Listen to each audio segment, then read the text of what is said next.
Salut apprenti, les phrases d'attaque dans les duels de sabre laser.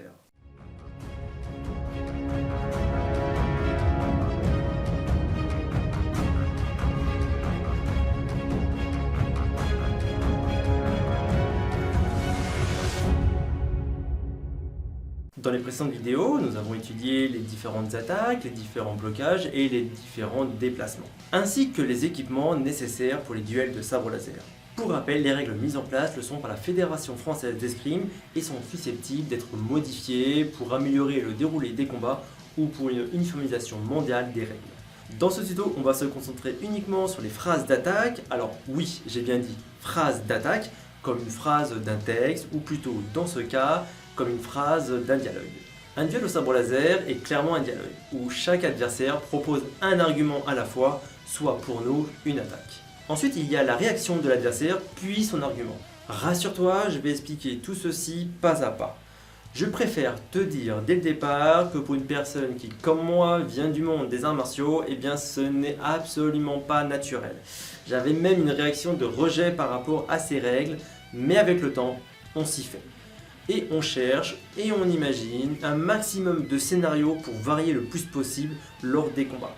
De plus, à force de réfléchir sur cette phrase d'attaque, eh bien finalement, on comprend pourquoi elle a été mise en place ainsi. À la fois, les phrases d'attaque permettent de clarifier le combat pour les combattants, les arbitres et les spectateurs, de laisser chaque combattant la possibilité d'engager le combat et de permettre des duels intéressants entre des adversaires n'ayant absolument pas le même niveau en duel de sabre laser. Il ne faut pas oublier qu'il s'agit plus d'un sport artistique qu'un sport de combat. En effet, le duel de sabre laser vient de l'univers Star Wars et s'appuie sur les mouvements du maniement du sabre dans les différents arts martiaux et à l'escrime. Encore une fois, si tu vas pratiquer le duel de sabre laser pour apprendre un art martial ou un sport de combat pouvant éventuellement t'aider dans une situation réelle, passe ton chemin. N'importe quel art martial et même n'importe quel autre sport de combat sera bien plus efficace. Attention, comme je l'ai dit juste avant, on s'appuie sur les mouvements d'arts martiaux et d'escrime. Donc, le but des phrases d'attaque est d'éviter des combats brouillons et bourrins. Si on prend le sport le plus proche qu'est l'escrime, eh bien à l'escrime, lorsqu'il y a une différence de niveau trop importante, ça se voit. L'escrimeur le moins bon va avoir du mal à lancer une attaque et elle se fera bloquer à chaque fois. Il ne pourra sans doute pas bloquer les attaques de son adversaire non plus. Cependant, dans les duels de sabre laser, dû à ces phrases d'attaque, il est possible au duelliste le moins bon de pouvoir faire quelques actions, même en cas de différence énorme de niveau. Dû à ce système de phrases d'attaque, il est assez probable que chaque adversaire décide d'engager la phrase ou de justement laisser l'adversaire le faire. Et ce, sans se mettre en danger et de perdre des points. Comme tu vas pouvoir le constater, ces phrases d'attaque permettent aussi à chaque personne présente, les combattants, les arbitres et les spectateurs, de mieux suivre ce qui se passe. Ainsi, c'est plus agréable pour tout le monde. Et là, je te dis ça après avoir fait un travail sur moi dû à ma pratique de 10 ans d'arts martiaux et de fan d'arts martiaux. Voyons maintenant le premier mouvement de cette phrase d'attaque. En version lente, puis j'ai accéléré mon mouvement. Sur le premier mouvement, l'attaquant, donc initial, doit faire un armé complet. Si on prend cette ligne de corps qui fait une coupe verticale à la moitié de ton corps vu de profil, toute la moitié de ton corps qui va se trouver vers le visage sera en toute logique considérée comme l'avant et l'autre moitié comme l'arrière. Ces notions d'avant et d'arrière du corps sont très importantes pour la suite de la vidéo, mais peuvent l'être également pour d'autres points de règle. D'où le fait que j'insiste sur ce point pour que ça soit clair pour tout le monde. Donc sur ma attaque initiale d'ouverture de phrase d'attaque, il est obligatoire de faire passer l'arme à l'arrière. Quand je dis l'arme, et comme tu peux le voir sur cette démonstration, toute la lame et au moins une partie du pommeau doit passer derrière cette ligne. Que se passe-t-il si tu n'effectues pas cette ouverture correctement? Eh bien tout simplement, tout point ne sera pas compté. D'ailleurs, l'arbitre arrêtera sans doute rapidement le combat, il se peut même que si ton adversaire te touche lors de sa première attaque, il gagne son point. Il est donc impératif de faire très attention à son ouverture, surtout que d'effectuer souvent durant un même combat des ouvertures bâclées peut conduire à une pénalité. Je te montre ici plusieurs exemples d'angles d'attaque, bien sûr ce n'est pas exhaustif. Comme tu peux le constater, tu peux effectuer l'ouverture avec une seule main, même si le style imposé est le Shisho, seul maniement à deux mains.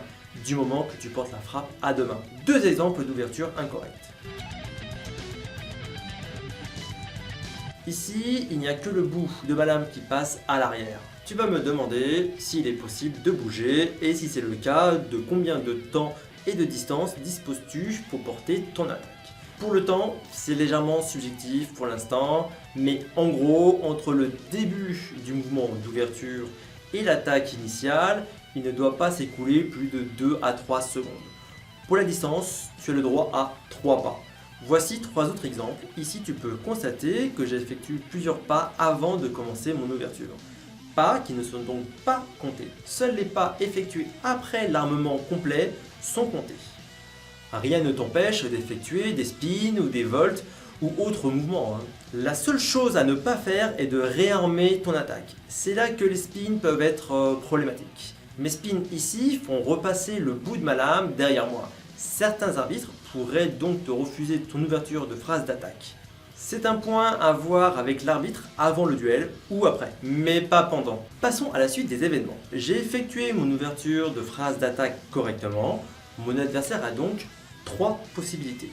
La première, qui m'arrange le plus, est qu'il se prenne le coup. Deuxième possibilité est qu'il effectue un blocage. Et la dernière des possibilités est d'esquiver l'attaque. Ceci va être en fonction de sa rapidité, de sa technique et du mouvement qu'il veut effectuer. Je n'ai pas grand chose à dire sur cette partie, mis à part qu'elle est obligatoire pour passer à la suivante. Sinon, le point lui sera refusé en cas de touche. Petite inversion pour la suite de qui effectue l'ouverture.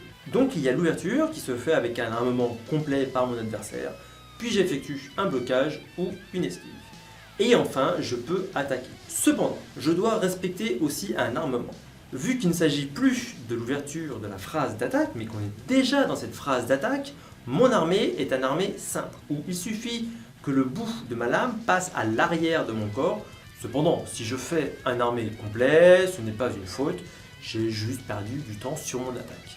Pour l'armée simple, il n'y a pas de notion de nombre de pas, mais le délai entre le blocage ou l'esquive et l'attaque est environ 1 seconde, ce qui te laisse le temps de faire un rapide déplacement. Après, peu importe qui exécute l'ouverture de phrase d'attaque, le déroulement sera toujours le même.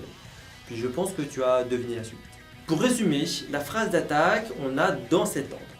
Attaque d'ouverture avec armée complète du dueliste A. Blocage ou esquive du dueliste B. Attaque avec armée simple du dueliste B. Blocage ou esquive du dueliste A. Attaque avec armée simple du dueliste A, etc., etc., etc., jusqu'à l'obtention d'une touche ou fin du chrono. Je souligne bien le fait que le dueliste A est pour le coup celui qui effectue l'ouverture de phrase, donc peu importe que ce soit toi ou ton adversaire.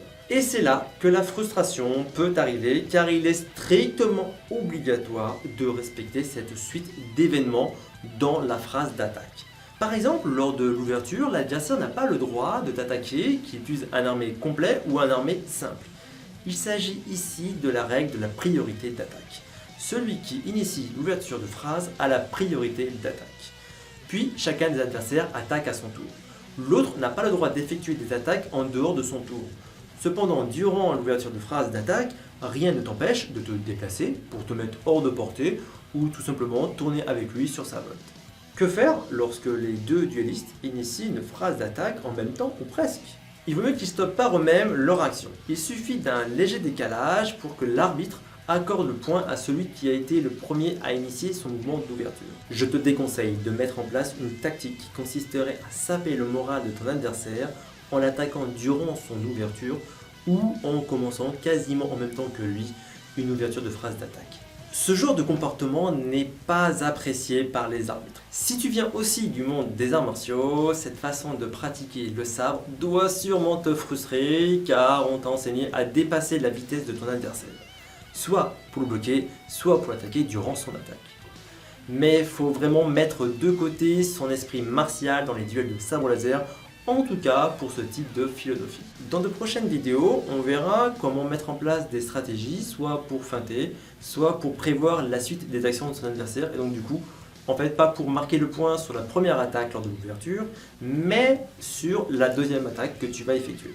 N'hésite pas à mettre un commentaire, si tu as aimé la vidéo, mets un pouce bleu et partage-la, ça fait vraiment plaisir. Et surtout, abonne-toi.